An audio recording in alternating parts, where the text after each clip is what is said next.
We're in a world where it's weird, but it's semi understandable that you'd want to eat somebody's heart to be their magic.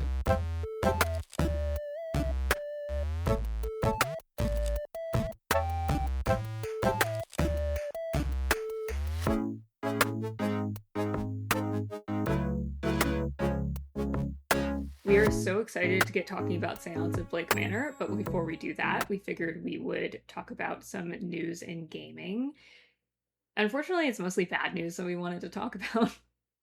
There were a bloodbath of layoffs at Xbox slash Microsoft, as it seems like it's just happening everywhere all the time. This one included layoffs at Obsidian, which is one of my favorite studios, so I was personally very sad to hear about that. It also involved a deal with several previously indie studios that Microsoft had purchased going indie again, which is nervous making for the whole industry, but at least that means that those studios get to keep working on their own terms for now, whatever that ends up being. The real kicker to that news, though, is that last week, Asha Sharma, the current CEO of Xbox, who came from Microsoft's core AI division, has now been named to a Federal Reserve task force that oversees employment in the US after overseeing these 1,600 layoffs. And that doesn't. There's something wrong there, I feel. 1,600 layoffs have already happened. There are another 1,600 to come. So it's 3,200 total. And I'm looking at the Aftermath article about this, which is a very snarky blog about it, which I think is fair. Mark Andreessen is one of the other advisors as well. So that is extremely depressing. And I'm really, really just keeping my fingers crossed, hoping for the best for the people who remain at the company, for the people who don't, for the companies that have gone indie again. They also said that Obsidian is being moved to a new Fallout game instead of original projects. I was gonna ask, what can you remind me what the studios were that went indie? Double Fine was one of them. Double Fine There is the was only one one that I other. remember off the top of my head as well. Okay, I think there's one other. Double Fine and Compulsion Games are going independent, and they're selling Ninja Theory and Undead Labs. Yeah, and we were saying that Obsidian, meanwhile, amid their layoffs, is being pivoted to work on a new Fallout game. Um, I've seen some people being excited because Obsidian made Fallout New Vegas, which is a lot of people's favorite Fallout games. I have not played any of the Fallout games, let alone New Vegas, but that kind of excitement is, I hope, bittersweet for people because the reason it's happening is Obsidian is not being allowed to make an independent original thing. Avowed isn't getting a sequel. Outer Worlds isn't getting another one. Pentiment is one of their most beautiful, cool little games. They're not working on another Pentiment. They're being pivoted to a big franchise. And that makes me really sad too. And off of the Xbox layoffs, there are also layoffs happening at Ubisoft, according to PSU.com. I was reading their article, but it's been reported widely. That in particular really sucks because that studio also literally just is releasing the Assassin's Creed Black Flag resynced to pretty great reviews. But as we know, there's in the games industry, it seems your reward for making a bad game is layoffs, and your reward for making a good game is also layoffs. So bad everywhere, that continues. And in other bad news from the games industry, PlayStation announced that they would be ending physical disc releases from January 2028 onward. And that's devastating to me personally, but also to, I feel, the medium in general, because I like to collect physical media. I know it's an imperfect way to preserve digital forms of media. I know it's also more plastic in the world, and I hate that fact. But I feel that so strongly that there has to be a way to preserve and archive things aside from the cloud. Like you have to have something that exists. But it's also about accessibility. Like getting rid of physical disc releases basically assumes that people have a good enough internet connection forever to download and hold these games, which can be massive when it comes to storage, which also seems like an oversight considering digital storage, whatever, is so expensive and inaccessible right now due to the AI boom. So there's like so many things feathering out from that. I don't know what that would mean for the resale community, like anybody who makes their living off of selling or collecting old games. And also, it just makes me sad because I like to be able to buy a game and lend it out to friends. And I know that that's also not perfect now because so many games, even with a physical release, come out with a day one patch. So what's on the disc isn't even really like quote unquote the game. But it's bad. It bodes bad, especially for the industry at large, because if games are not sold in spaces with other media and they're just siloed in game shops that only current gamers ever look at or access, how are you ever going to find new players? Anyway, that's my diatribe on that news. I'm really sad about it. Yeah. I think it sucks. I think it's like another in a long line of the destruction of physical media. I'm like trying to put together thoughts, but they're like in that state where they're so far apart I can't even name what they are.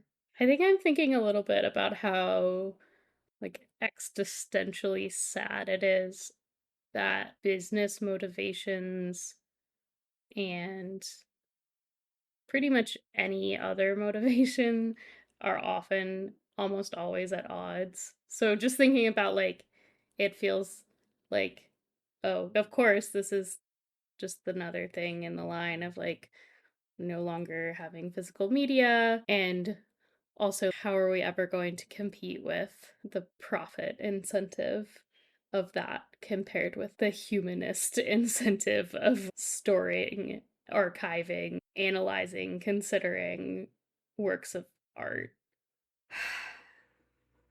Yeah, It's a bummer. it's a big bummer. It's a big And bummer. not something that we can solve on this podcast. That would be an entirely No. different podcast that could solve it. Yeah. I feel like I turned us into like a pit of hopelessness and despair, and so I wanted to maybe offer a attempt at being hopeful, which is that like people in archiving and information management are really really smart and really really cool and come up with really interesting solutions to these problems, and there are people out there like at the Video Games History Foundation, at the Strong Museum of Play, at lots of different places that are working on these problems and are really passionate about them. And so I also have faith, even though I feel really hopeless about these large structural factors. I also have a lot of faith in the people who are really passionate about this and working on it as a problem and their ability to come up with creative solutions. Thank you for saying that. Because that's true. It is tempting to give into despair on it, but the fact is, if these companies aren't going to care about their own legacy and their own products that they unfortunately have the copyright to, it is up to the people who do care to do something about it somehow, whether through official channels or on your own. For me, that means I buy physical copies when I can, and that's what I lend to friends, and that may mean different things for other people. So do what you will with that. On that note, shall we get on with Séance of Blake Manor? Yay!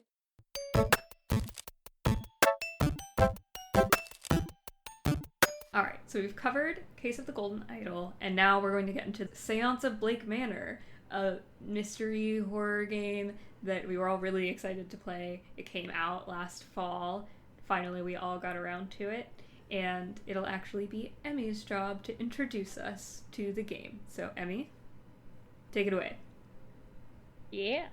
The Séance of Blake Manor is a first person mystery game developed by Spooky Doorway and published by Raw Fury in October 2025. Spooky Doorway is an Irish game studio and previously developed two games, both in their Darkside Detective series. A third game in that series was announced in 2025, but it doesn't have a release date yet. The Séance of Blake Manor continues the studio's tradition of detective games, albeit with a more serious tone and historical setting compared to the more goofy Darkside Detective series, which I think actually are set in like the 80s, but that's historical in a different way. In The Séance of Blake Manor, you play as Declan Ward, a detective in 1897 who is hired by an unnamed individual to find Evelyn Dean, a woman who has disappeared while staying at Blake Manor in remote Ireland. When you arrive, you learn that a grand séance is to take place at the manor. As you explore the manor and talk to the other guests attending the séance, you unravel countless additional mysteries relating to the haunted setting, the Blake family's history, Irish mythology, and the myriad motivations of the guests.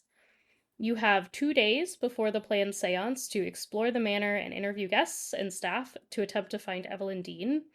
Almost every action, whether it's examining an item or asking a guest a question, takes in game time, usually in increments of a minute. Throughout the weekend, there are scheduled events like lectures, meal times, and Sunday Mass, which may take longer periods of time but offer additional information.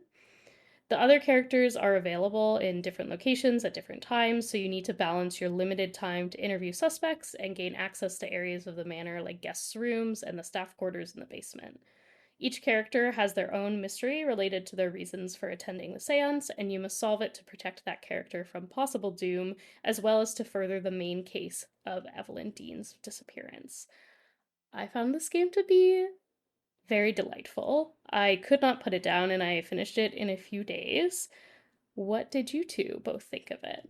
Snuggler, would you like to go first? Yeah, absolutely. I actually had a similar experience where at first it did take a while for the appeal to start working on me, though, to be honest with you. Like, I started playing it and I'm like, this is gonna be a little long. Like, I'm gonna need to, because I was excited to talk about it on this podcast, so I'm like, all right, I'm gonna need to like play a certain amount of hours each day to make sure I have it done on time, to the point where I was like, am I gonna get it done in time? And then like something kind of hit. I think once you're really understanding how time works, how the deduction system works, then things kind of all made sense. And then I actually did get kind of addicted to it, where like then I played it in like, I think that I finished it in like, 2 or 3 sittings, where I would like, play for 4 hours and kind of like couldn't stop playing.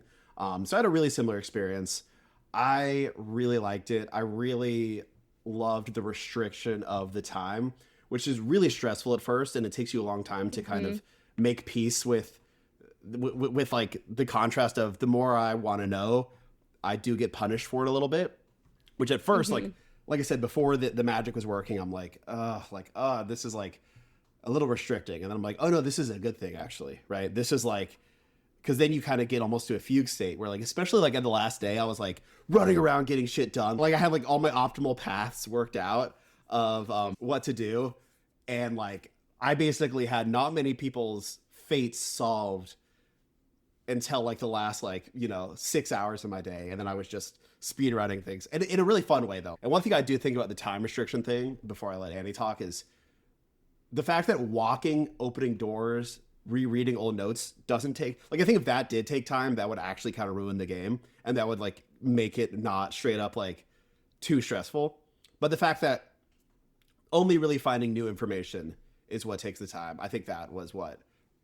But you can wander and go around and reread certain things as much as you want. I think that's what really made that strong restriction work really well for me.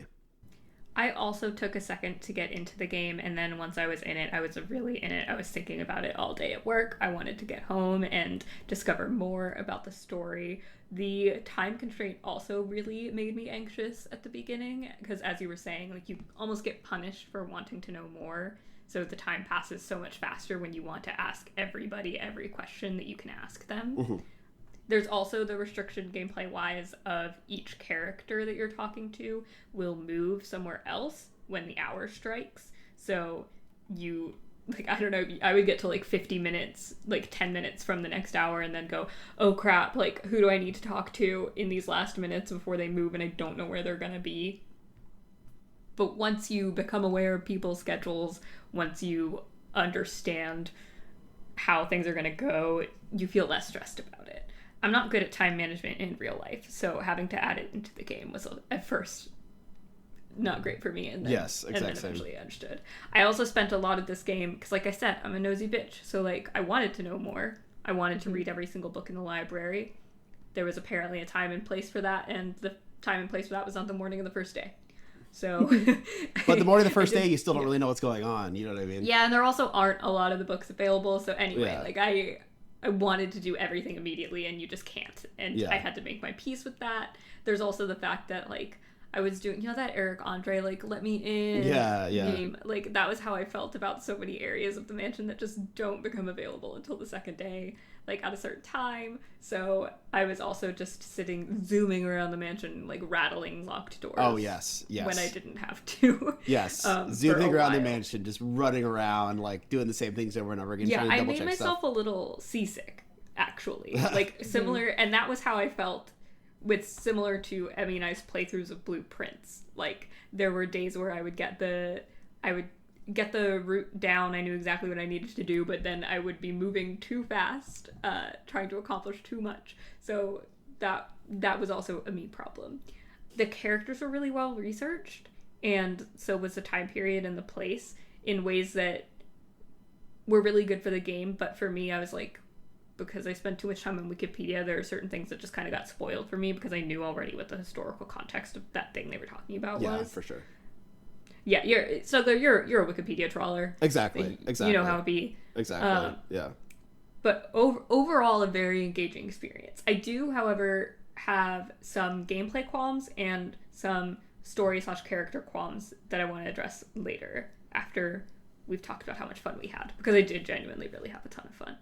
Exactly. Yeah, same. There are qualms for sure, but I think in general, for a game like this, it can be a little harder to give you that sense of fun of like, I want to see everything. And it definitely worked at a certain point where I was like, I'm locked into this. Mm-hmm. Yeah. Especially as like the horror ambiance elements got stronger as you move toward the seance as well. I really thought the atmosphere was super well controlled that way. Yeah. Yeah. Yeah, I think I also I'm glad you both brought that up, that like the onboarding is a little slow, or getting started is a little slow. I didn't feel that into it, and I also ran into, I was originally going to start because I knew it was going to take longer, the Séance of Blake Manor on my flight, and then I immediately got nauseous, and so I switched to Case of the Golden Idol. Not a good which was flight great game. Yeah, I don't think Blake Manor is a good flight game at all. No. Yeah. But once I was like at home, I was able to do it. But I think maybe the first day is a little slow because you have to learn so much about the mechanics, and you are told like, oh, you only have this much time, so it feels really threatening, but then you gain experience to be like, oh, I actually do have time to do all the things that I want to do or that I need to do. But it does kind of work against that exploration urge and seeing all the things there are to see, which in some ways I think is good and keeps the game moving, and keeps it interesting and keeps the tension high. And also at the same time, it's like there is an aspect that is missing a little bit that you don't get the chance to fulfill unless you have multiple playthroughs, which you certainly could do, but I think it's a little too long to get that much satisfaction from doing several playthroughs. I also felt like I think that's really well said. I think also I think games like this need this certain sense of intimidation, and I definitely felt that really hard. Where I'm like, how am I going to do all this? Like there's this many people, and they all have their unique things, and this mansion is huge. Which I think, like I said, in this kind of game, you do need that, because I think like you get that intimidation feeling, and you're like, all right, well, I'm gonna start small, and then that's how everything comes together. Yeah, I was super intimidated by the start of the game, and I also. I sent a picture to Annie. She was kind of like, no spoilers, but it was just too funny because like I'm so annoying with games. Like I can never do the straight path. Like I always have to do some random bullshit or like try to turn around and go backwards to see if you can go backwards. Immediately sneak in through the window. Mr. Varley throws me out, and you get a hilarious screen where it's like, you lasted like 3 minutes. You saved 0 people. You did absolutely nothing. And I'm like, you should get thrown out if you sneak into a hotel through the window. That's insane. But I thought it was a really fun first touch, and just like that, like the kind of the own of the player where it's like you did absolutely nothing, and I did that too. First off, it wasn't the climbing in through the window, because actually at first the control confused me about like being able to just like scroll between options of actions. So I was trying to climb through the window, and then I was stupid and I couldn't choose it. I figured that out later, so I was able to choose between different actions. But you are supposed to sneak into his office at some point early on, like in that area, because at first you have just an hour, that 1 hour to establish yourself, and that's like the tutorial hour before you get launched into the rest of the mansion. I snuck into his office through the window eventually, then was like, what happens if I leave his office through the normal door? Will he get mad at me? The answer is yes. You get thrown out immediately that way as well. So, because then he immediately recognizes that you snuck in. Just crazy standards. Like, that's really unrealistic for the game. Is like, usually you would go into places like that through the window, right? Yeah. Like, you're staying in a hotel. You're like, hey, this is a perfect vantage point. I'm going to crawl in through here. So yeah, the customer's always right. Exactly. They didn't have that in the late 1800s in Ireland. Exactly. That really messed with my immersion, but, you know, I'm a super forgiving guy, so I just kind of let that slide, yeah. So, speaking of overwhelm, so for the listeners, if you haven't played, the game encompasses those 2 days, but also has a cast of like 24 characters aside from yourself, each of whom has their own ending, each of whom is attending the seance, and each of whom you have to like keep safe from the seance, because that's also, I thought that was a really interesting way. You're kind of supposed to fail immediately, and then that's the first time you find out you saved 0 people, and you're like, oh, I have to save people. I have to save people from whatever's going to happen at the seance. So there's like, I think 22 in the end is the actual number of people you're able to save total. So you have to go through all of these people's individual mysteries. They intertwine with other characters, so sometimes solving one means actually solving like 3 at once. And it is very overwhelming. Sure, it's 22. I had 37 in my mind so strongly. I think it is 22 because I was just replaying. Maybe it's 24. But it's... We can look that up real quick. I think I might have saved 22 out of 24 because I did miss... And I don't know... Okay, well, we can talk about that later, but I know who I missed. I said there are 37 mysteries, but maybe there's not 37 but that includes characters. That includes like where's Miss Dean? Is she still at the hotel? Why did she come? That's the so there's like characters that have their own mysteries, and then you also have the big questions that you're trying to answer as you go through. And the central mystery of what happened to Miss Dean. And so at first I was really stressed out about being able to do all of it and also keep track of everything. And then I realized that the game actually is super kind about prompting you to do certain things before time runs out to do them. So sometimes I would be, messing around doing like what the Snuggler said he likes to do and doing the absolute opposite of the main question for a while. And then Declan, fully voice acted, takes possession of you and says, but actually I think I should probably be working on this other thing right now. Yes, literally. Or he's like, reminder. I think I did everything I need to do in here, which I needed that because I was going to look at every single freaking thing. Right. Or there were also really good, and in some ways a little irritating, but really good accounting in the menu of what evidence you've already achieved, who you've talked to about what evidence, what the big questions are, how you need to connect the big questions to achieve it. So it was all very well laid out and kept track of for you in a way that some games don't keep track of it for you. So once I understood that, I was like, I am a lot less overwhelmed. I think the menus, though, they were a little rough to navigate. I think the menus contribute to the overwhelm, and I want to talk about it because I don't know how... I would be really interested to see a big survey of people who've played this game and the extent to which they actually utilized the menus. Because I almost never... I think maybe if I was playing it over a long period of time, they would be helpful of being like, oh, what was over here? But I mostly found it as a thing where I was annoyed by it having a little red dot or whatever to identify that it was new, and I would go through to clear it and not really pay attention to it. And the connections between the items were not always the most intuitive to me. So I actually found those menus to contribute to the feeling of overwhelm and not really help me keep track of it. That said, I didn't feel the need to take any kind of written notes that I might have felt otherwise. But I also think, and this is something I want to ask both of you, is there something that we lose when we try to get rid of the need to take handwritten notes? Is there an aspect of that is special that we don't want to get rid of?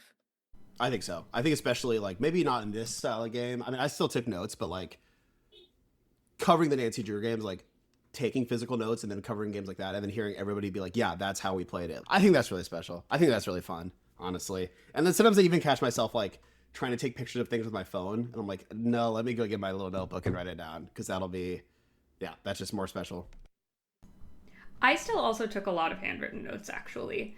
And I agree that sometimes it wasn't the menus that were confusing, it was the logical leaps that the game took about connecting mysteries or questions or evidence or whatever that didn't make sense to me. I often found mentally I was ahead of the menus, and that I was like, okay, so obviously these two things are connected because of this, but it turns out I was missing like the actual evidence piece of information where somebody would say the exact quote and it would turn into evidence in our inventory that I could connect to it. So there were a couple of stories where I ended up looking up what I was missing because I was like, this is ridiculous. I do know what's going on. I should have this mystery done. Exactly. Like for me, that happened multiple times. The big example was with Mr. O'Meara and his meeting with Mrs. McLeod in the bathhouse. I'm like, that was so shady. That's so weird. So I'm trying to ask them about it. I was like, yeah, I know that they were trying to meet because she was trying to get into a beard type marriage. And then knowing that I couldn't talk about it with them unless I found some specific thing. I forget what it was, but I had to, again, look it up to be able to talk about that, because otherwise, like, I'm like, I know this, but the game will not let me, like, will not tell me that I know it, basically. I do remember, yes, okay, that was exactly what my issue ended up being as well. And I remember it wasn't for O'Meara's ending. That was a different small piece of information I was missing. And it was, in fact, the information that he was a thrill seeker, that I had to talk to somebody else about him. And we know that at that point. But we knew he was a thrill seeker. So why did I need that as a piece of evidence? Yeah. Anyway, so other people had said it and it just didn't turn into evidence. Yeah. So I was pissed about that. For the beard marriage, and for reference, again, we're just like going to spoil story here, but there are two young lesbians in the cast of the characters at the Séance at Blake Manor, and their possible motive for being the killers of Evelyn Dean, or the people who made her disappear, because Declan is investigating everyone, trying to see who could be at fault, is because Evelyn was blackmailing the wee lesbians, to bring in a Derry Girls reference, and was trying to, like, well, I don't even know in the end what Evelyn really wanted from them. Maybe I have that question. I'm like, why? She was just blackmailing them for the hell of it, I guess. And just for the love of the game. Just for the love of the game. So that's part. I have that question. Why did Miss Dean blackmail Miss McLeod and Lau? Because it didn't really make sense. Yeah. Yeah. So anyway, but that's why one of them was trying to get into a beard marriage so that, like, they wouldn't be exposed. That connected to the safe that the groundskeeper kept, because you couldn't talk to them about it until you got the artifacts in his safe, because he knew one of them from childhood and was trying to help them. And that was where I felt like one of the dumbest bitches on the planet, because I could not find till late game the code to that safe. No, yes, exact same. Okay, all three of us. And that's a game. Do you want to know why the thing that I forgot? Problem, I feel like at that point. I agree, but also the part where I felt really dumb was one of the first things, the absolute first things that the game teaches you is that you can press the space bar to do detective vision. And so then it just highlights everything that you can interact with. And that particular code was actually in the exact same room as the safe. It was carved into a pole nearby, and you would only really notice it if you put on detective vision, and it would highlight it for you. And then I knew about detective vision, and I still couldn't find it. Oh my god! If that makes you feel better. So all three of us couldn't find that safe. Yeah, that was annoying. That reminds me of Blueprints a little bit. Of things are just literally relying on your vision and your noticing, which I do like in a way. I do like that because you feel great when you uncover stuff. And requiring like close attention. I want to get back to like summarizing kind of the issue that you're both describing, which I felt a little bit as well, is that like because the system for progressing in the story is to you have to have enough evidence to trigger forming a hypothesis, which is a specific mechanic in the game through those like deduction menus, basically. Sometimes your gate kept from that action when you don't have like you haven't performed a very specific action. And I wanted to contrast it with what the Snuggler said about the Nancy Drew games and how seamless they are of letting you do things in different orders and it kind of just working around that.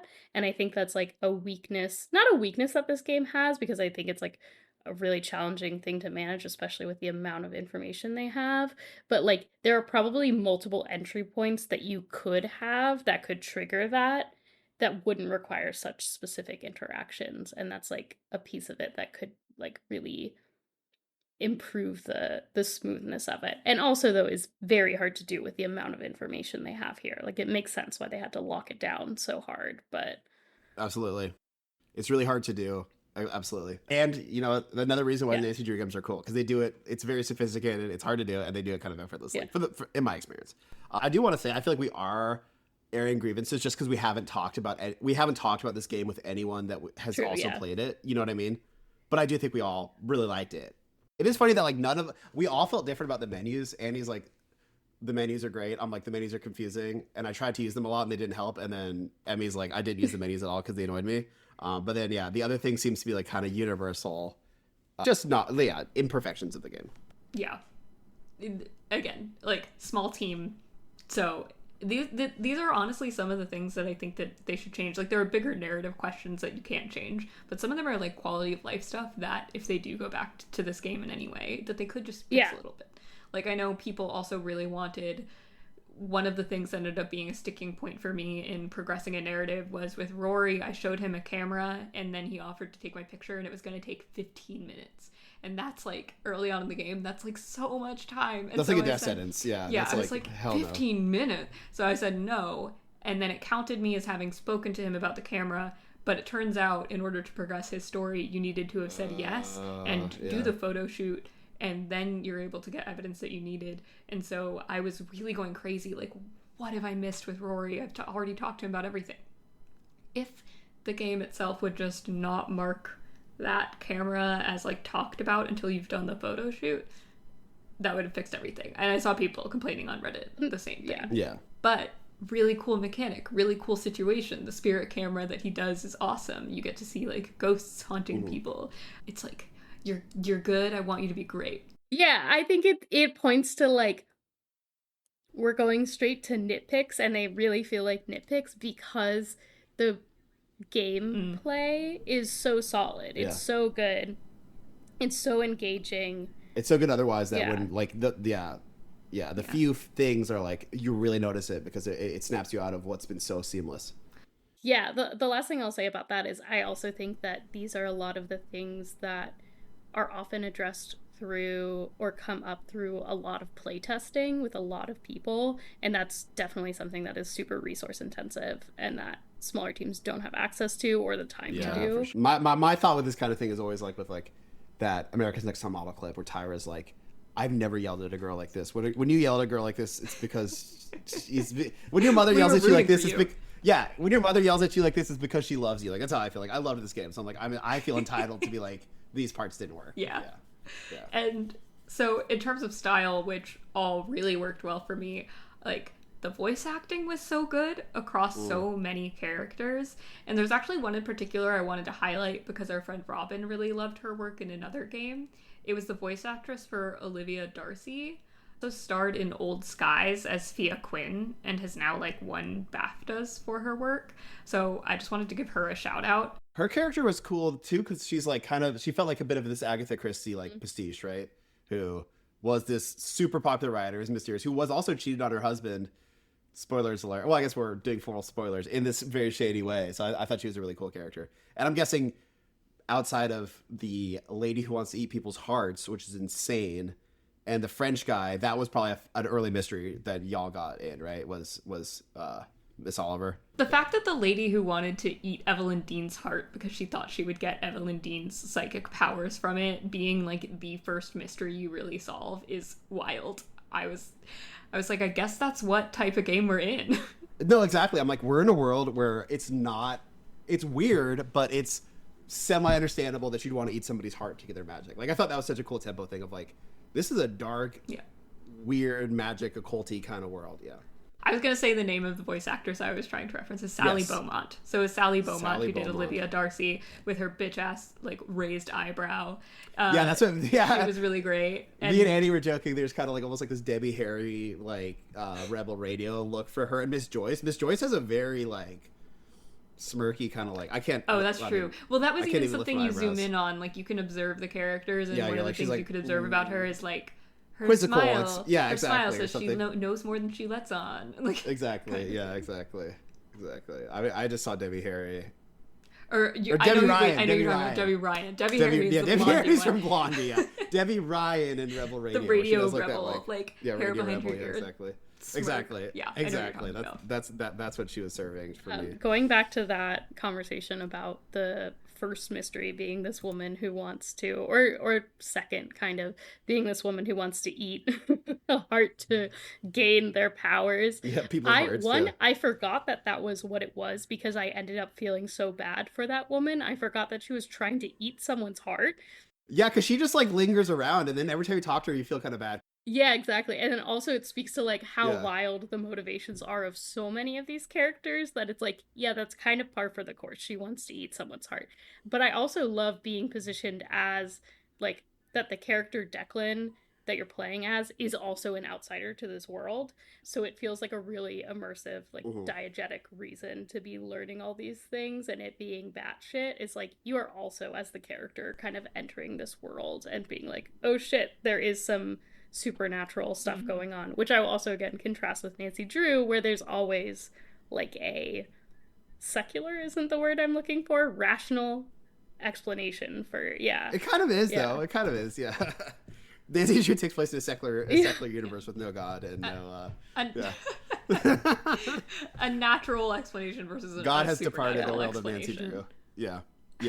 I thought his character was cool because as a literature guy and a guy who loves Gothic literature, one of the most iconic writers of ghost stories, and he's a little bit less remembered now, but like, yeah, Gothic short stories. He wrote this longer Gothic novel called Uncle Silas, and a lot of ghost stories that are very supernatural. Was this guy named J. Sheridan Le Fanu, who was an Irish guy, lived in Dublin his whole life, inspired a lot of people, but he kind of invented this trope of the psychic detective. He had this character named Dr. Hyselius, who, as the name implies, right, is like sort of a proto ghost hunter science guy who like cures people from things. And that kind of felt like, even though Declan Ward was from this a lot more like working class background, as is revealed that he was a firefighter. I thought that, I don't know if that was a reference, but I was like, I like that this like kind of under the radar Irish tradition of the occult detective is kind of revisited in this game, which I thought was really cool.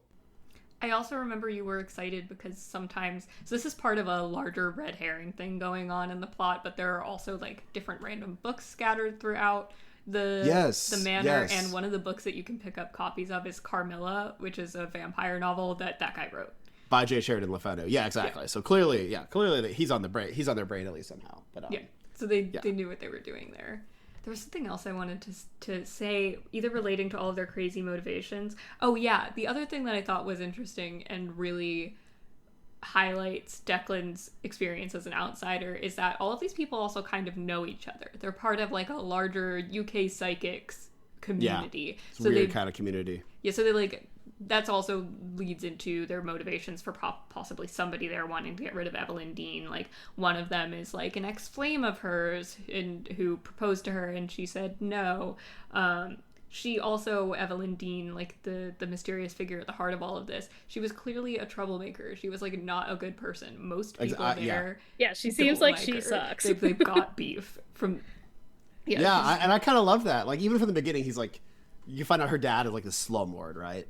Yeah, a slumlord that actually indirectly, which then starts making you think, oh, is Declan actually like possibly someone to suspect for this? But the slumlord, being a slumlord, indirectly caused the death of Declan's brother in a fire in one of his like slums years before. Exactly. No, I was gonna say, like, so she sucks, and so like in talking to all of these people, you start learning about how much she has actually sucked like throughout her life.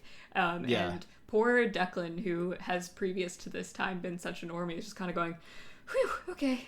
I'm learning new things. I'm learning so many new things about so many people. I do love the trope, though, of the person the mystery is about, like, realizing slowly that they're, like, a very shitty person. It's very, like, noir-y to me, you know what I mean? It's like, yeah, Evelyn Dean sucked. Like, she was just blackmailing these people for no reason, just kind of to be mean, and then you find out all these other weird things about her.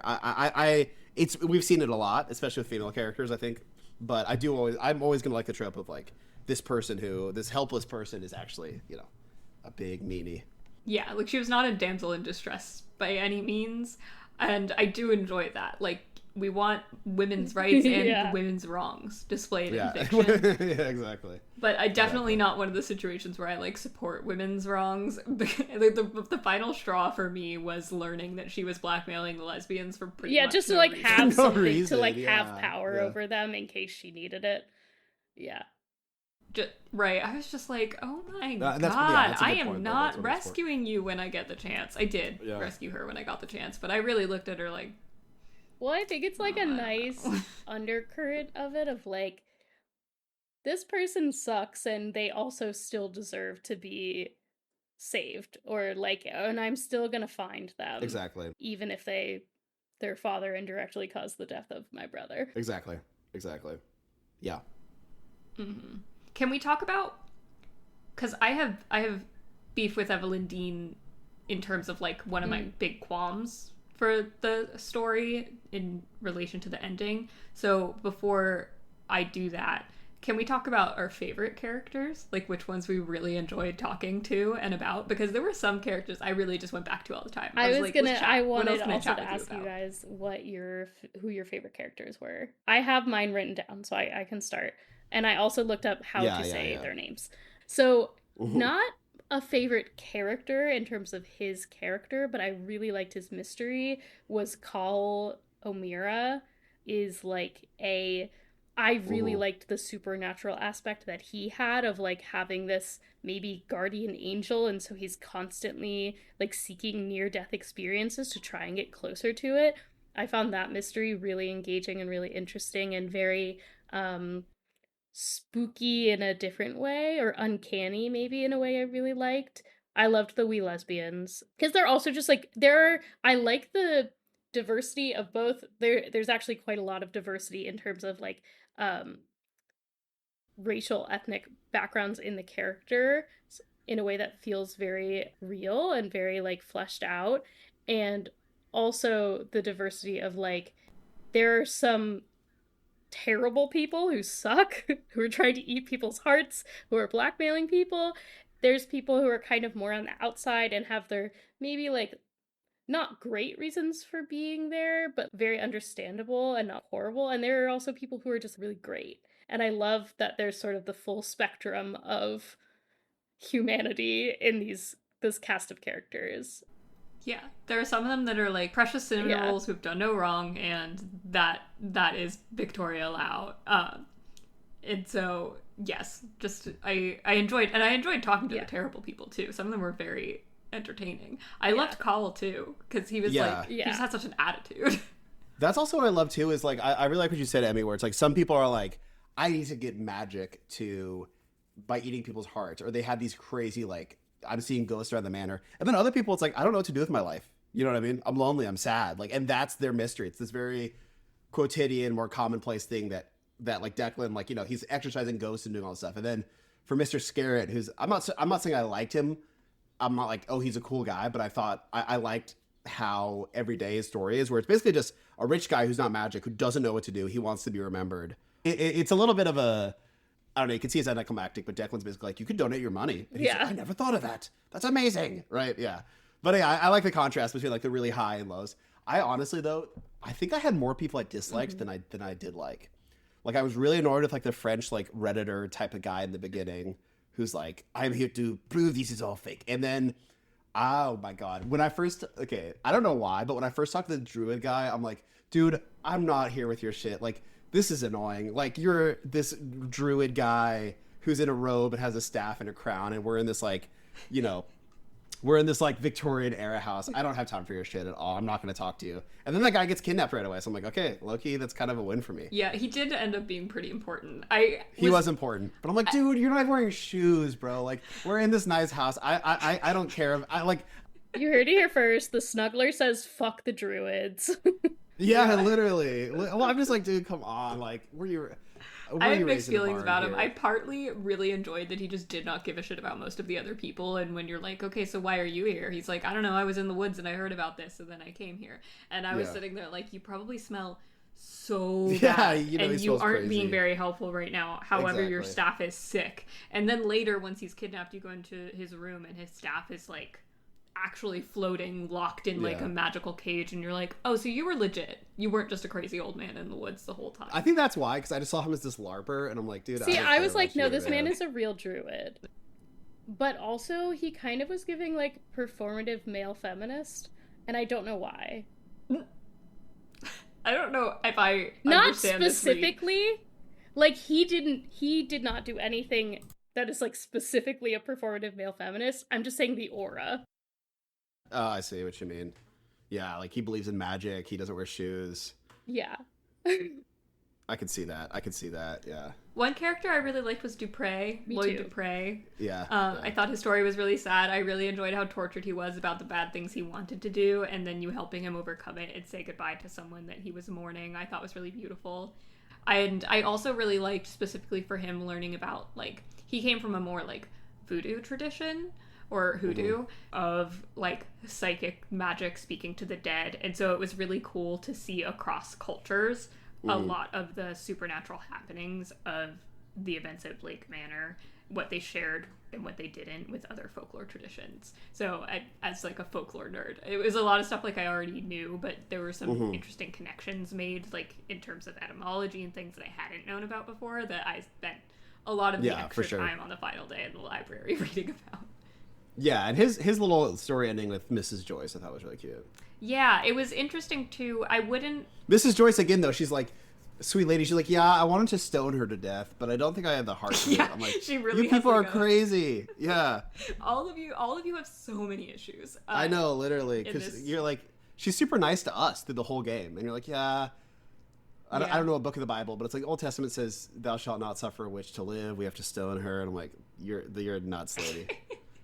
There were a few of them like that, and others who totally weren't involved at all. So when they hear a little bit about that, they're like, oh, yeah, I don't think I'll go to the seance. Yeah, exactly. Full spoilers. Do we think Varley was the father of Miss Murphy's baby? Okay. Yes. I'm so glad you say that. I'm so glad, because Miss Murphy was the one person I never got. No, wait, so Varley wasn't. No, it's not confirmed, I think he but was. It's also not confirmed that he's not. Wait, no. I have to say no, absolutely not. Because the issue was that he is behind her, but that's because they're, like, kind and they take care of each other. They talk a lot about the previous porter being a piece of crap who left. Oh, okay. That's who the father was of Murphy's child. Did they say that 100% though? No, but that's, like, what is implied through all of the discussions. It also, I picked that up too, Emmi, though, where I'm like, because it's a scene where he's like all black, but his glasses, and I'm like, he looks kind of ominous there. But I think so. It comes up very an briefly, and this is actually a part of the game that is super revealing, but one of the few parts of the game where in one playthrough you can't get all of the information it can offer. There's a ball at the end of the first day where everyone is drugged and it becomes like a hallucinatory experience with the spirits involved, and everybody's also wearing a mask. And so through the ball, you're able to talk to certain groups of people wearing masks.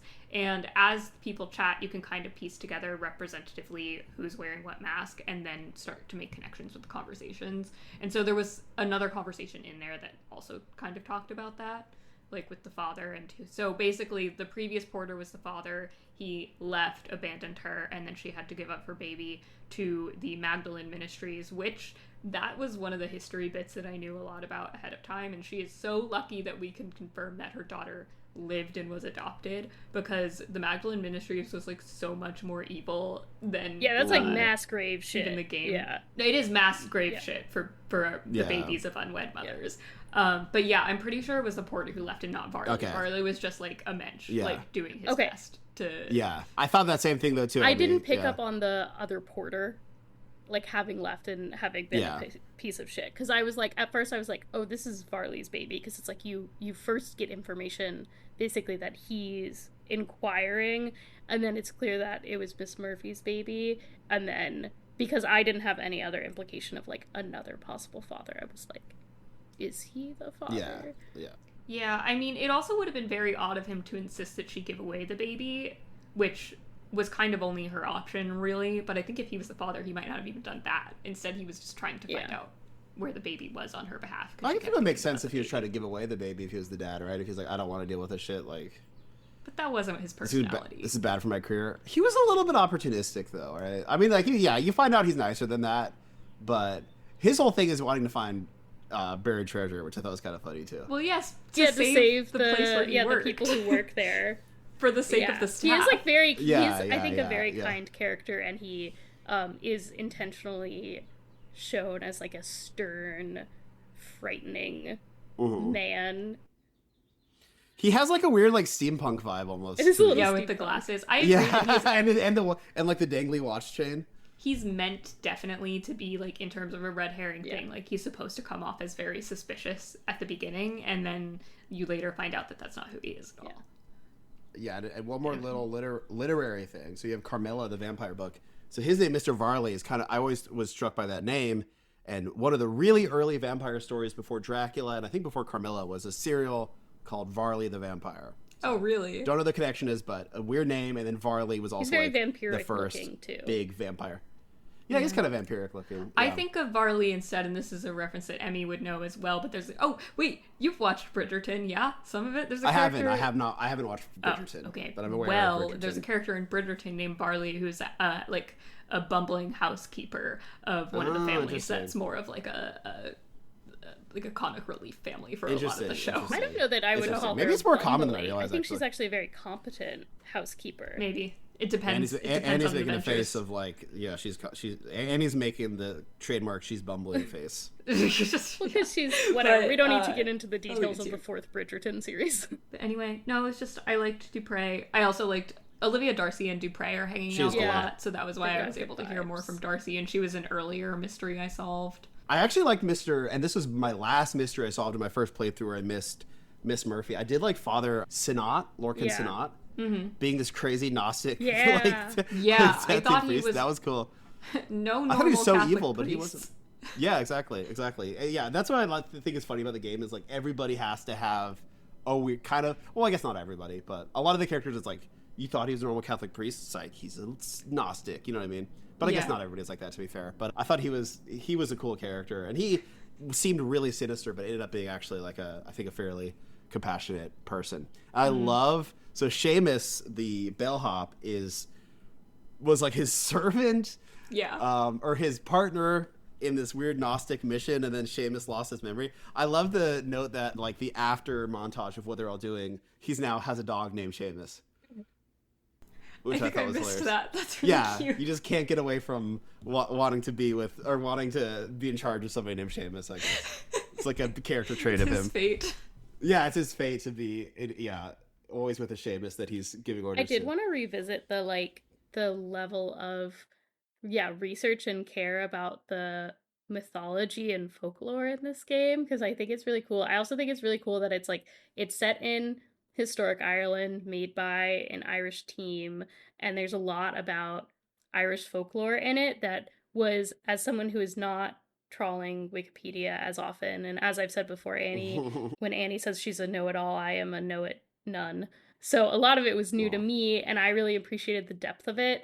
That felt like I genuinely learned a lot from this game without it feeling like homework necessarily, and I think that that's very well done in a way that's really satisfying.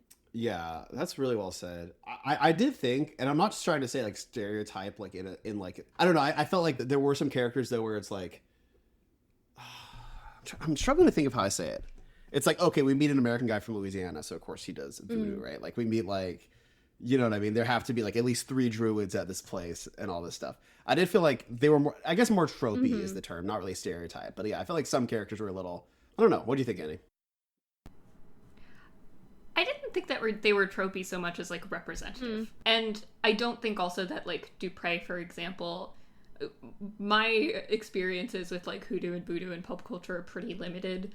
But I do think of like he wasn't like a Dr. Facilier figure, that's true. Like from Princess and the Frog. Like he had his own motivations. He was like a sensitive man. So I thought that it was more an interesting way to show just how interconnected and diverse the world has always been, in a way that like many people, especially like Gamergate type people, would look at a game like this and go, it's set in Ireland, why are there non-white people here? Like, it was first off to counteract that idea, which has always been a bad idea about history, and then also, yes, like show some other traditions in That's a way fair. that still Yeah, they felt pretty grounded to me. Like, yes, there's aspects of them that are very, like, they very clearly trying to position them in a certain culture, but it didn't feel like a caricature, or like they all felt like real, and real grounded Hmm. characters. And I think part of the reason why is because you do have to solve a mystery for all of them, so you Hmm. have to get really deep into their motivations, and I think they're all very well written, and that helps make them, like, if I think if you didn't get that detail, they wouldn't feel so grounded, and they would feel a little Hmm. bit more like just like flat, like, this is an Egyptian woman or whatever. Yeah. Yeah. Yeah, that is fair. That is fair. I still am getting it a little bit, I think, but no, it's good to hear y'all's perspectives. No, I know what you mean, but Yeah. but I also think like everything was done quite well, like character work wise. I really enjoyed everybody, even the ones who were pieces of crap. Should we get into more about like saving people and the endings story? I'm wondering if we could quickly. Do you guys want to quickly talk about art? Yeah. Sure. I also, Because this is something I really struggled with. I don't want to forget that I want to hear what your mechanic that you maybe experienced that no one else did. I want to hear that about that. Oh Yeah, no, let's not that we forget can talk about that more toward the Okay. ending, because I realized it during the ending sequence. But Yeah. we will talk. So, actually, a while ago, someone commented on a video and said you'd really like this Blake Manor game. And this is going to sound extremely shady to the developers. I don't mean it. They worked super hard. But when they first said that, I looked at them on Steam, and there's like that picture of you inspecting Mr. Marley. And I was like, this kind of looks like AI art to me. You know what I mean? But I think it's because these style of very bright comic book art is what's fed into them, and it is what they produce, right? So like, it's not the game's fault remotely. But I was like, yeah, I don't know. The game kind of looks like it is AI art. And the person was like, no, there's no AI art in this. So I'm like, okay, that's really reassuring. So yeah, it has this very comic booky look, almost like the show Archer, if you all have seen that. Like, I feel like the characters really, really look like Archer, this kind of like paper cutout look. And that's how they occupy space, right? They're again, I'm not a video game graphics person, but they have this like 2D flat look that, depending on the perspective you see, is like the flat look changes, right? They're not like fully 3D rendered, I guess is the term. I really did like how that art looked in the environments, honestly, but it's just, as a personal thing, not my favorite look. The comic booky style look. It almost also like, I guess now that I'm thinking about it out loud, it also kind of looks like almost like it's a little bit like those 50s like Tales from the Crypty type comics, which actually really fits the subject matter of this like a little bit more pulpy horror supernatural thing. But I was really wondering, like, yeah, I had a harder time with it. I'm really wondering, and like I said, I think a big thing of that is not the game's fault. It's that this AI art has been trained to look like this. But I'm wondering what you two's experiences and opinions on that is. I know what you mean about like the fear of the AI art. That wasn't a thought that I ever had looking at this in particular. Maybe just because I look at too much all the time. So there's a certain like yellowish sheen that AI generated art has that this game just absolutely doesn't yellowish have. is right, yeah. But also like comic book style art. So I was good with it. I liked the style. I did find that sometimes it clashed with the 3D environments. So I was sitting there waiting for like a more blueprint style thing to happen, but that wasn't what it was going to be because it was the 2D 3D mix. I also thought that it reminded me of like Hellboy a lot, which is like the most that I've read of like a supernatural type comic. And so it felt all very appropriate for the game, at least for me. I was a fan. But I also think the point that I like you bringing up, and then the part that's also just more worrisome and something that we could talk about in general, is kind of like the idea. Emmi, did you ever have it assigned to you in college? And then Snuggler, you might have read this yourself as well. Walter Benjamin's essay about art in the age of mechanical reproduction. No. Yes. Oh, you would love it. You would eat that shit up. Okay, let me add that. And it basically talks about like in the age of photos for one thing, and then for another in mechanical reproduction, like industrial age, like what is art meant to do and how should it look to, and must it separate itself from things created mechanically. And we're in a new age of mechanical reproduction, whatever you want to call AI, which like people know that I really don't like it and I don't think it's art. And people who use it to do art shouldn't call themselves artists. But also, how do artists respond to the idea of something that this can create, something that looks like art as people already know it? So for this game right now, that probably wasn't something that the artists were thinking about. But I do wonder going forward how that's going to affect how games or any kind of thing looks, because it's going to want to differentiate itself from what the machine can produce. So how do you show through the art itself without having to explain it that this isn't handmade? So maybe things will get messier. Yeah. Like, I don't know. It makes me think of like my students will like, I don't know if they do this on purpose, but when I'm grading, if something's a little too shiny, I'm like, is it AI? Do I have to think about it? Am I going to have to deal with whether or not the AI generated their homework? Did they do it bad enough where I'm actually going to have to do something about it? Or can I pretend that I didn't notice? So I feel relieved whenever I spot a typo in it or some kind of awkward sentence construction. But I also know that sometimes that is a tactic that I don't know that my students will do this. Hopefully not, but I know that some students will throw in a typo or some weird grammatical error to make it seem human generated.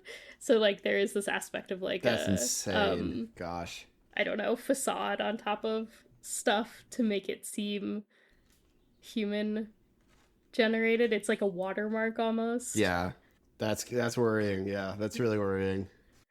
But I do think like we will see. So yeah, I'll link you the essay after this. I would like to read it again actually, because it's been a long time since I read it. But I do think like I also didn't really think AI art for Séance of Blake Manor, because I think it has a really consistent visual point of view in a way that you don't always get from AI art, even if it's in that style. And so I think that we will see things maybe being messier, but also just being drawn more towards things that have a really specific visual point of view that has a very clear artistic intent behind it, instead of like, oh, I had to make whatever graphics for this game and so I used AI, versus something that's driven more by someone who cares about the visual design of it.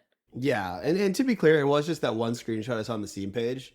Once I was playing it, I'm like, this is just doing it. They're just doing a comic booky look. But yeah, I hate that my brain even has to think that. You know what I mean? Yeah. No, it really sucks. It really sucks. Yeah. So maybe, I think Annie was saying going on to story and endings, right?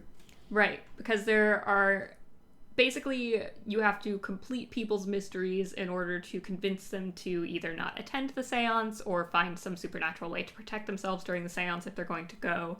And then you also learn throughout the game that there is essentially like a figure from Irish myth trapped at the mansion that someone has been wanting to use Evelyn Dean and other kidnapped members of the community to either free it and harness its power for themselves. And so you have some choices to make. You can find Evelyn Dean, all of that, and it all goes down during the seance. So first I wanted to talk about some of the endings, like whether you had any favorite mysteries or endings in terms of who you save, and then I wanted to talk about the big reveal of who is orchestrating the entire plot, and then I can talk about that mechanic that I figured out, and then I wanted to talk about Evelyn Dean herself and how things go down in the epilogue. So yeah, endings. Were there any mysteries in particular that you were really surprised by, that you really liked the full arc of? I'm gonna be honest, I actually thought that the main story of the game was really good. I thought it was really cool, really unexpected. Could not have predicted where it was gonna go. I mean, obviously, like, right before the final reveals, you're kind of piecing it together, but I thought it was really cool. I actually felt like that story was... And this is kind of what you want. I feel like that story was a lot more powerful than all the kind of mini stories, even though I still really did enjoy those. It's a boring answer, but I think like the main story of Walter Blake and the ultimate perpetrator and all this stuff was so cool and weird. And actually like we can talk about this. There's a specific moment that I actually found very affecting emotionally near the end of the game. But I think maybe we can talk about that like after we like specifically say what went down, like what the main story was. But yeah. Yeah, I feel similar. I mean, I really enjoyed the mysteries per character. I think actually that probably is my favorite part of like having all of these mysteries that do connect to each other, and I love the aspects of the relationship between characters. But I also think the ending sequence of having to go, you finally gain access to the Blake residence, and it was so spooky, so scary. I really liked it. I was like, "Oh shit, like shit's gotten real." Like So because spooky. there's so much that's just talked about of like, "Ooh, she wants to like eat this person's heart. She wants to like stone this person." But it's like it's abstract. They're like maybe plans that people might go through with if they had the means and like really went through with it. And being in the Blake residence, I was like, this, the ambiance of it. I hadn't been listening with sound while I was like mopping up a couple things, and it was like also it was like 2 a.m. So that's probably why it was extra spooky scary. But Yeah. like I think I was like in bed and my fiance was asleep next to me and I was like turned up the sound a little bit. Yeah. No, totally. And yeah, to give context, so like there is the Marquess, which is a cool word, of Blake Manor, who's like, you know, this like, I guess it would be kind of like like a noble. So he's in charge of this small area of Dune, and he's lost his wife, and he has this son who you never really see, and you're like, maybe the son is injured in some way, and then finally get a chance to go into his house, and it's because his private manor is connected with the hotel, and it's crazy. Like there's cages up everywhere. There's like no one there. There's like creepy writing on the wall. There's like phrenology like busts around. It's really really creepy. So yeah, I thought that was. I'm glad you said that because yeah, I forgot how powerful it was to go from this occult but spooky but very cozy manor. Sorry, very cozy hotel to this like just deranged, creepy, lonely kind of depressing place. Yeah, and part of that is heightened because you have met Walter Blake, the Marquess of Blake Manor, a few times, but you do not have a lot of access to the man. He has a son who was injured in an accident a long time ago, who you see in the windows of the residence but never get to talk to. And you're also told that Walter Blake's wife died in the same accident that injured his son, and part of his hopes for the seance that he's hosting is that she will be summoned and he will be able to speak with her. And so you know that he's in mourning, you know, he's obsessed with his dead wife, and he is, because there's so little like access to information about him and his son, he's a very suspicious figure. However, there are other figures that end up becoming more suspicious as you get closer and closer to the seance. So all of the answers eventually are going to be contained in what you can find in the residence, and it is so creepy. You finally also only get access to it because it's revealed that the people who hired you are the servants who altogether took Evelyn Dean's money and knew something was wrong, and so they help you gain access to the residence. That whole sequence was really great, really scary, but I don't like how the story ended and the reveal of the perpetrator went down throughout it. Oh, interesting. Okay, well then should we talk about the end? Let's talk about who that ended up being.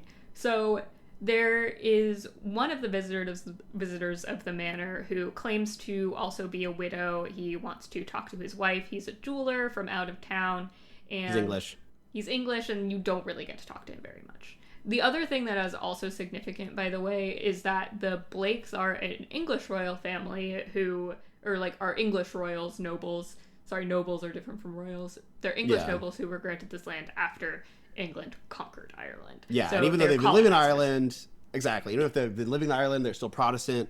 They have English accents. So like, that's another reason why like I feel like you're kind of programmed to be like this Marquess. There's something weird going on with him. Yeah, exactly. So in any case, you don't really get to learn very much about this other guy. He's just like very straightforwardly presents himself as in mourning, just a jeweler. Don't really know Evelyn Dean, and then. Is it like morning of the second day you're able to find Evelyn Dean's locket on the floor outside of his room? Yeah. So Mr. Coventry. Yeah. Yes, Mr. Coventry. So you start to realize as you're piecing together everything else that you're missing information on just one person, and it's him. You get the full picture of everybody else, and it's him. So clearly something is going on with Coventry. What I thought was really well laid out about that were two things. first off, number one, you can catch the servants talking about Walter Blake's friend. And then when you try to talk to them more, they're almost confused about what they even said. Because they've been enchanted to not talk about who the friend was. But there are, like, hints that there's some extra person, some mysterious person that you don't know influencing Walter Blake. Or Jonathan Blake. Or Jonathan Blake, sorry. Yeah, Walter... Yeah. Is Walter one of the... Walter's the son. Historical one? Walter's the son. Yeah. So you know that there's some extra friend around, but you don't know who it is. Eventually you figure out it's Coventry.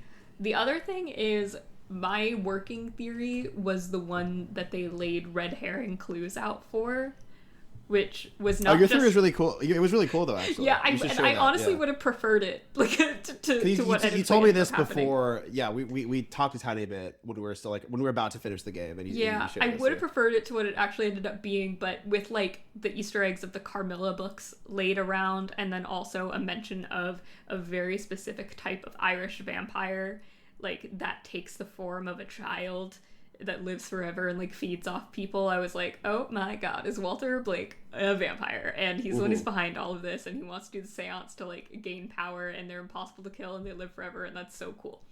Walter Blake that seems not a vampire. But that is a very good theory. But it would have been and you were kind of on the right track, actually. Yeah. They definitely put that stuff down for you to like think that, though, which they got me. Yeah, it is still thematic. But also, I think something that's really well done is just how well you don't notice Mr. Coventry. Like, I was like, oh shit, I didn't like talk to there's like two old white men, and I was like, I didn't talk to that other, well, there's a couple, but middle, not as old as father. I think like Mr. Scared and Mr. Coventry. Yeah, and I was like, I don't care, they're like not a cool hot lady. And maybe they knew I would feel that way. But so he just like totally melds into the background, and like I didn't even realize I hadn't talked to him. I was like, okay, I guess it's like time to talk to him. And then I was like, oh shit. Yeah. I think that's interesting. I think I had a little bit more of an experience where I'm like, this is where it's like, I like what you said there, where he like blended in, because to me it's like he's sticking out like a sore thumb because he's so not eccentric and weird and doesn't have like a gimmick almost, and I'm like, nah, I don't know about you. Yeah. So I think there was a point where it's like, it's Mr. Coventry. We don't know what he's doing or why he's doing it, but But at the same time, is that a bad thing? Because can you guys imagine how disappointed you'd be if you finished the game and it was a little too deductive based and you put in the wrong name after spending an hours? Like, I feel like that would be pretty disappointing. You know what I mean?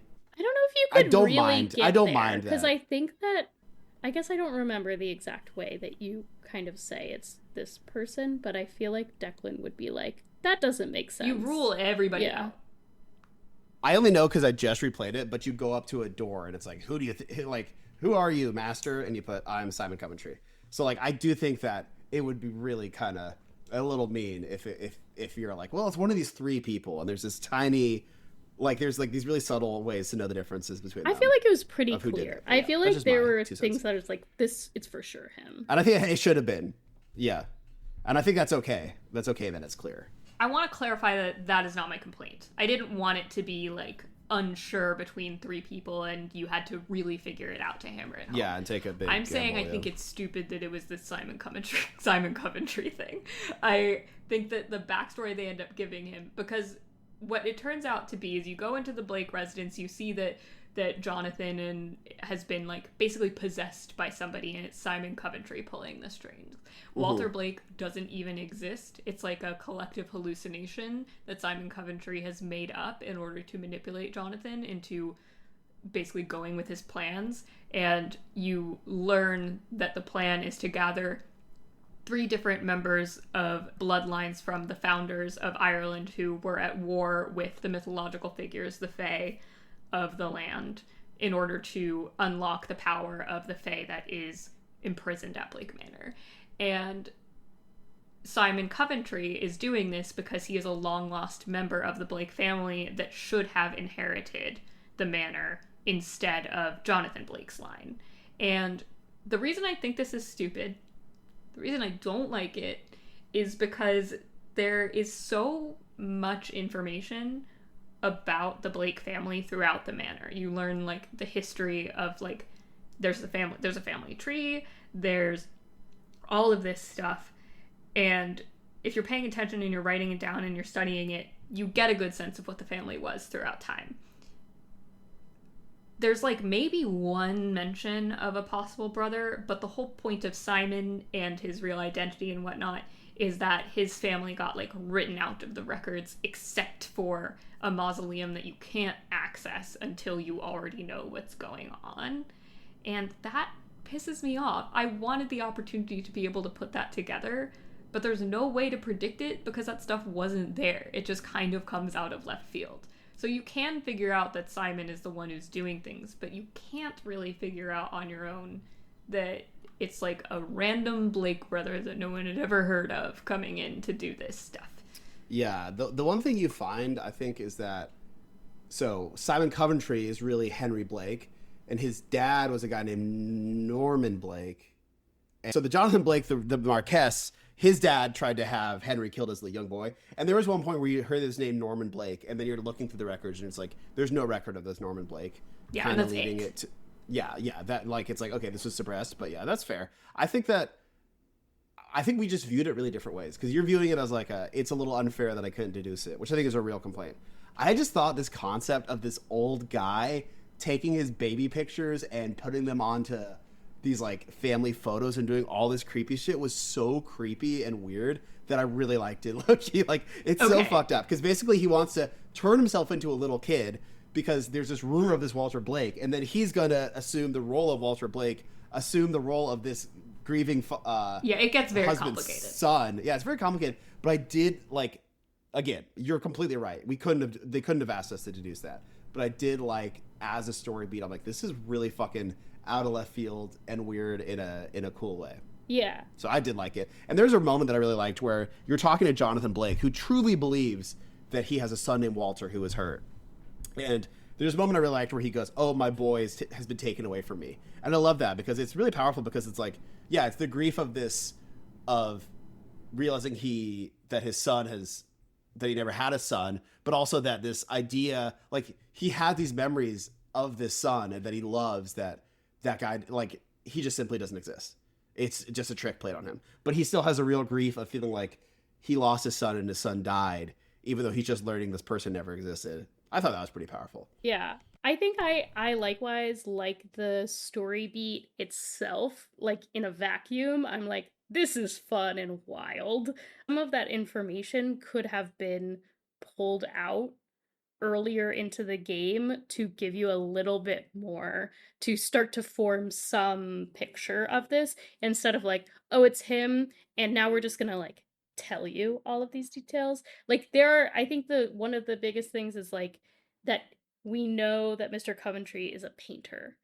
And so like, but it's so wild to be like, he was painting this sun in, like, because that took me totally, I was like, okay, maybe like one of them was that's the fucked sun, up. and like, but I never was like, oh, there was no sun ever. I was like, maybe the sun's identity, he's older, and their identities have swapped, or something.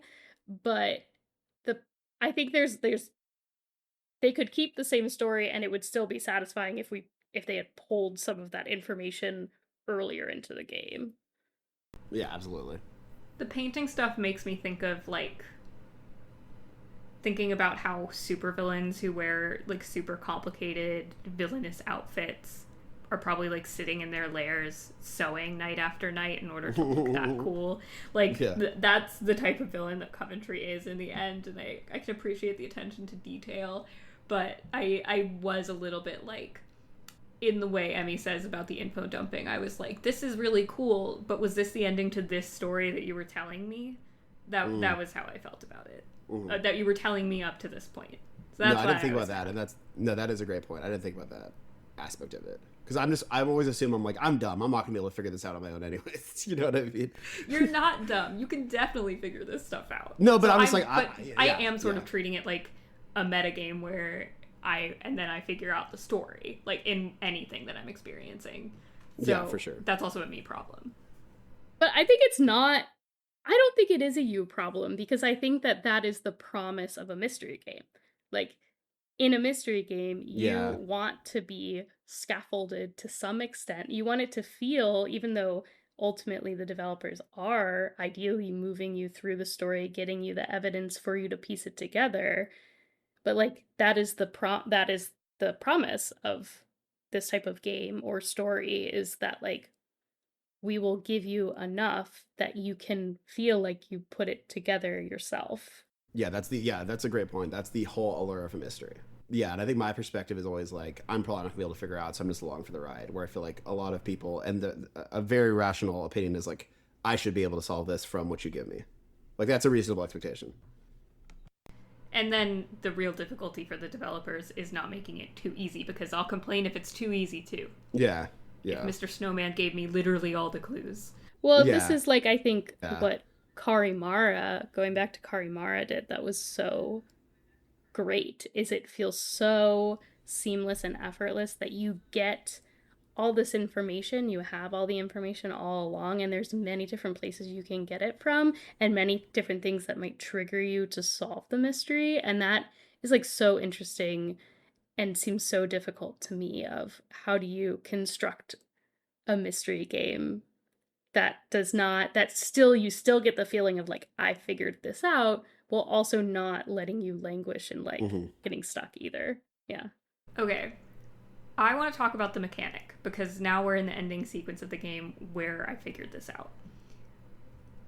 This is a mechanic that I was like screaming at 2 a.m, having noticed the details. I think it's something that is so cool that they put into this game. And then I went and looked it up. I tried to find any like Reddit thread in the quite active community or Steam thread about this, and it's very possible that I just wasn't searching it well enough to surface it, or just another person who discovered it has not talked about it online, but I couldn't find any mention of someone else having found this detail online. And so I'm really excited to hear if you guys also noticed this.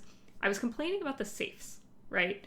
And how there are like 3 or 4 different safes in the game, including one in the ending sequence, and you have to find the codes to the safes in order to open them and get to the contents. I was struggling with the final safe for like very silly reasons. I like figured it out eventually, but I was like inputting the same different 3 numbers in different orders for a while on the final safe. And so I was listening really hard while I did it. You can crack the safes. You do not have to have the numbers, because it clicks when you go past the right one. That's like, awesome. You can listen for the tumblers in the safe and figure it out. So I did go back and try to do that with like the very first safe when I couldn't remember, and obviously it takes a while, but it has it built in that you can crack the safes without knowing the numbers. That is so cool, and I had zero clue at all. It's so That's so cool. So that worked for all the safes. Safes in the game. Yeah, it works on them. You don't need to. I mean, because dang, that's crazy. I tested it out because I tested it out with like wrong numbers and also with the right numbers, like knowing what it would be. And yeah, it works in that. I don't know if you've ever like, the last time I used a combination lock was like in middle school when I had a locker, and so I've never like tried to crack those either. And real life ones, when they're cheap, are pretty forgiving. But basically, the way you crack a safe is you're listening to hear the tumblers fall into place or not. And so in the in-game safes, it doesn't make a noise when you do it correctly, but if you pass the correct number, you've suddenly ruined it, so something clicks. And you have to start over. So when you hear that click, you know you've done wrong. You've gone past the correct number. So it starts to help you narrow down what the correct number is in the combination. And yeah, you can do that in this game. That's really cool. That's my big reveal. That's awesome. That is a big reveal. And I really hope that other people have figured it out. I was looking it up because I wanted to rejoice with other people about it. It was so cool. That is really cool. No, I had no idea. Dang. I wish I realized that, because I had so much trouble with the safes too. I mean, this probably would have given you more trouble if you were trying to true. crack it. At least I would have spent more time, right? So we have we have something that just debuted on this podcast, the safe cracking mechanic. That's really cool. You heard it here. You maybe heard it here first, folks, or you figured it out too. How disappointing would it be if like you just like searched it with slightly different terms and everyone was like, yeah, oh, that's probably really cool. Everyone like, of course we. No, I'm choosing to believe you discovered this. No, I don't want to take any credit where credit is not due, but it was really cool. And I was yelling, and I couldn't wake anybody up to talk about it. So here we are now. I think it rules that you're able to crack safes and that they put that level of detail into the audio design. I think that absolutely whips ass. Yeah, it is really cool. So the last thing I wanted to talk about was the epilogue and Evelyn Dean and how the epilogue treats Evelyn Dean. And I can just make my opinion really clear first, right off the bat. We already talked about how much Evelyn Dean sucks. In the end, you have the choice to, like, save her and the other kidnapped people of the bloodline. And I did. I picked, like, the best ending possible, which is where you actually free the Fae that's trapped in the mansion and it gets to go back to the Fae world. And then you also save the people, and everybody's saved and everybody's happy. Yeah. And then as part of that epilogue, your reward for saving so many people and all of that is in the epilogue, Evelyn Dean meets with Declan Ward. It's kind of implied that maybe even it's like in a romantic way. And then she does a final seance where he gets to speak to his dead brother. And as nice as that is for Declan, you've got a look on your face that's like, what? I didn't get that at all. I just have her being like, hey, how's it going? And yeah, maybe it's like... Oh, wait, no. Okay. No, I know it's like a reward for if you save a certain number of people, so if you didn't get it the first time around, maybe that's why. But I think I got it the first time around. I didn't get it when I was trying to get all the endings earlier today. Gotcha. So that's what I was okay, so there are confused, two aspects to that I was like, about. And the first one is more like philosophical, which is a lot of the game was about moving on from the dead and like letting the dead lie and learning to mourn and live your life despite. So actually just like kind of throwing all of that to the side just to give something to Declan that is nice, I didn't like. I think that maybe they really just shouldn't have done that type of seance in the end, no matter if Declan wanted it or not. The thing that's actually more of a real complaint is why are we being nice about Evelyn Dean now? Why is Declan meeting with this piece of crap? Why does he want to hang out with her? Why is it implied that they're like maybe gonna date now? She sucks so bad. Maybe she apologized in the meantime and we don't know. But like that homophobic asshole. Like I don't want Declan, my hero, anywhere near Evelyn Dean. So what are we doing? I think, though, Annie, I see what you mean. I think it is a story of growth, though, and change, right? All the characters experience some sort of traumatic, dramatic growth where they're not holding on to the past anymore. Maybe how horrible Evelyn Dean's experience was, she's like, I'm not going to be a bad person anymore. But we have no evidence that's what's going to happen. Is she donating her father's slumlord fortune to those less fortunate? I don't think so. She shows up in a really nice dress. Like, it also felt abrupt to me, and I think that's my real issue with it, is like, if we're gonna say, like, my charitable interpretation of it was maybe she's trying to like be a slightly better person. I also don't know that I read her specifically as homophobic and more as like an equal opportunity schemer who will use, which doesn't say mean she's not a homophobe, but certainly doing homophobic acts. Like, how about that?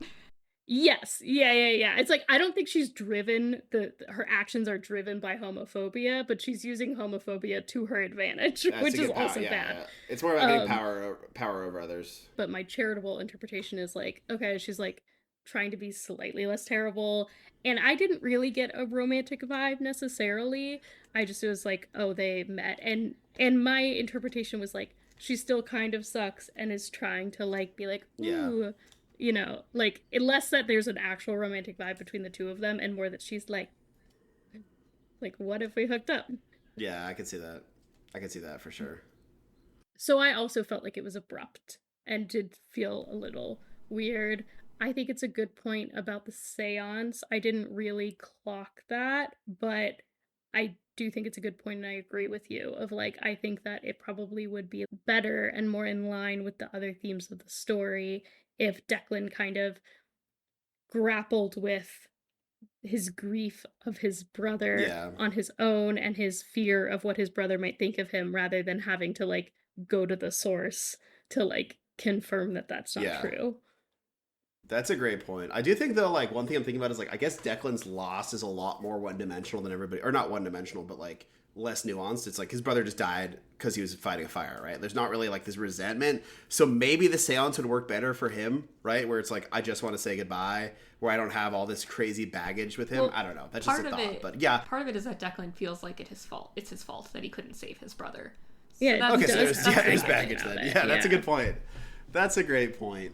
When really it's Evelyn Dean's dad's fault. Who I do like that we're in this like kind of cozy, creepy mansion, but we have this little look into this shady Dublin world of slumlords and shitty like people and poverty and stuff like that. I thought that was kind of a cool little like peek under the curtain right at the beginning where he's referencing that her dad's basically a slumlord. But yeah, I don't know. As corny as it is, I do think it's a story of growth and change, and I think I think Evelyn Dean can change. I think she can become a good person after getting stuck in a green tube and being used as a descendant of one of the three noble Malaysian Irish families. But maybe let's play script doctor then. What if instead of just like the little epilogue where she shows up and says, "Hi, Declan," and Declan's like, "Hey," and then we see a screenshot of like the seance happening.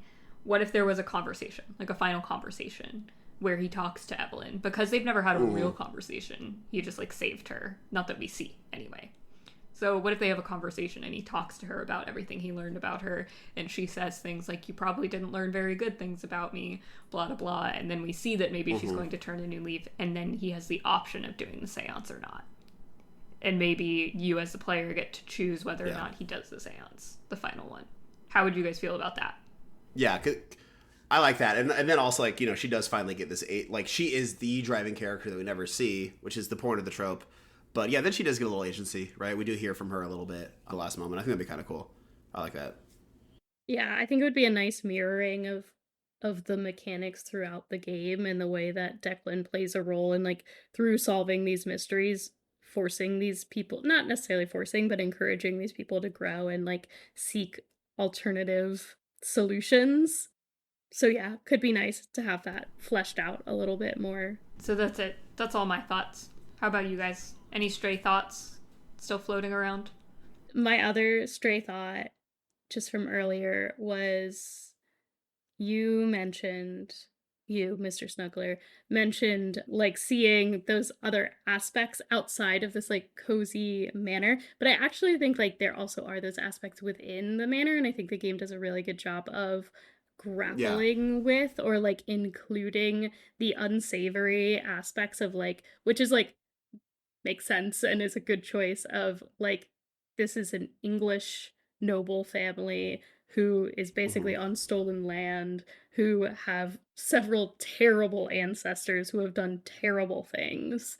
And I think it does a good job of always having that undercurrent as well of like, we are in a setting that like has had a lot of horrible things happen, not just in like a crazy, like, oh, all of these happenstance, like murders and spooky things that might happen to make a house haunted, but like, no, this is like a haunted manor because it is the product of its history.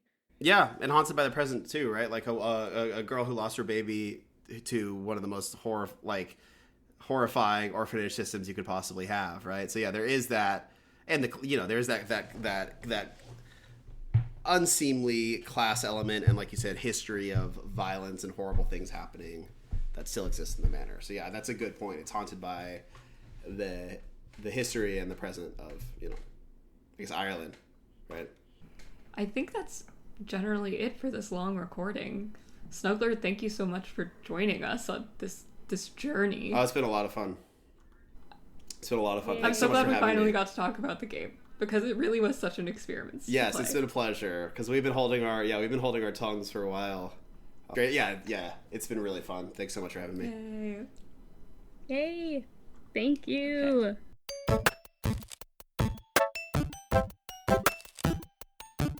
Do you want to talk about games? Yes, please. Let's talk about games. Okay, I have 4 for you. I have 4 upcoming games, and they are all back to back to back. The first one is Dench Attack, which comes out July 15th. Have you heard of Dench Attack? No. This is that 3D platformer where you play as a train. Okay. It's not ringing a bell. I really was No. expecting you to be familiar with I it. mean, I do like train games, so I should know about this, but I had no idea.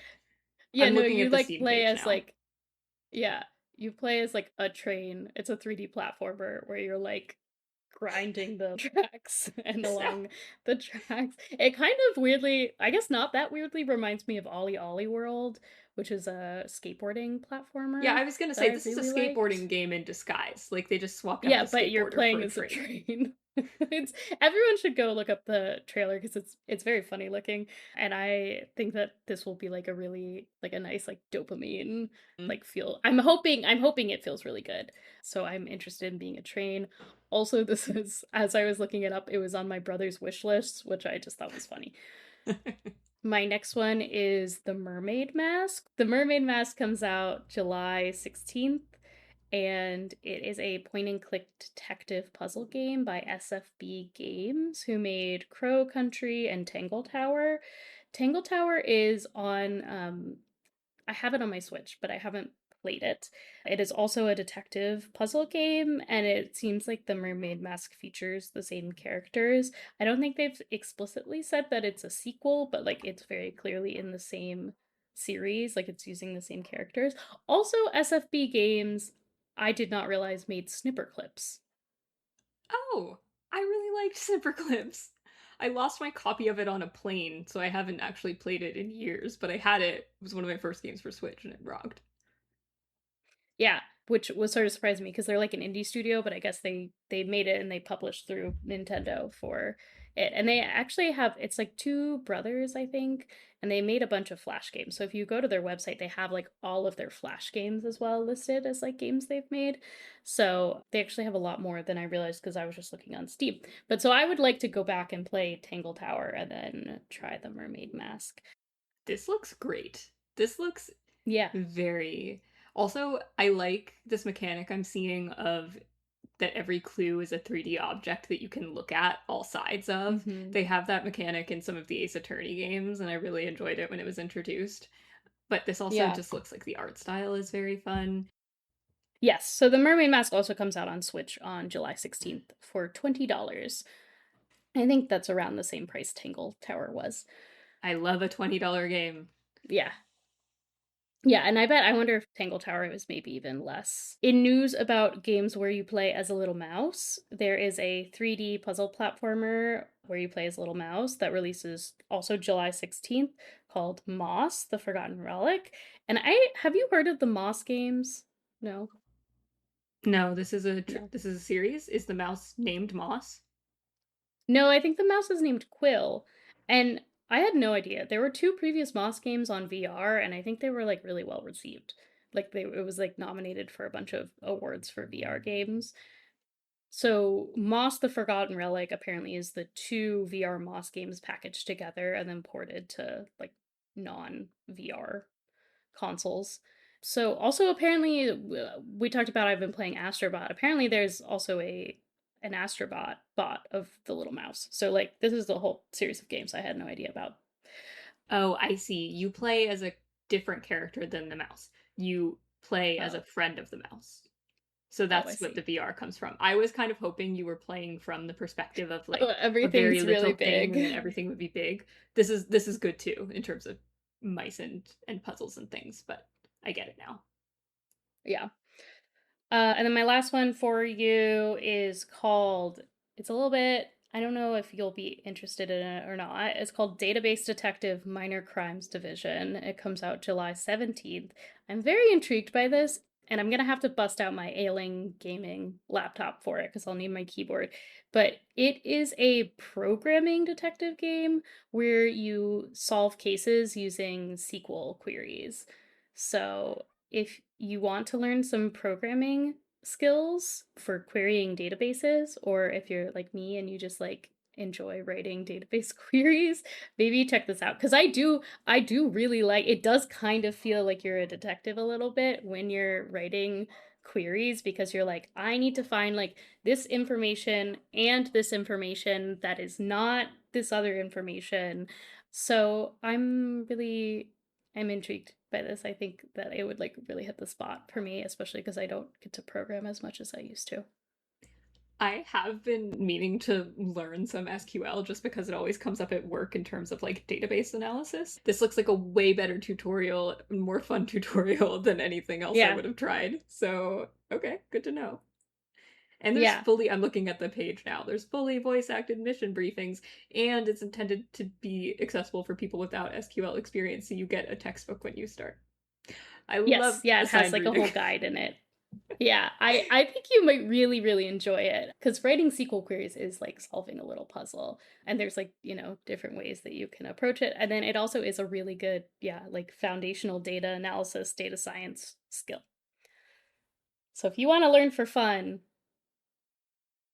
well, all gaming is learning for fun, but if you want to learn for fun, to learn programming in a game, maybe check this one out. So I think that is going to do it for games. Thank you everyone for listening. Hopefully you enjoyed our second part of the conversation with IAmTheSnuggler about Séance of Blake Manor. You can follow our good pal Mr. the Snuggler on YouTube. His username is IAmTheSnuggler, and we will link it in show notes so you can just click on over. Yeah, so thanks again to him for joining us, and thanks Annie for chatting about games. As always. Bye for now. Okay.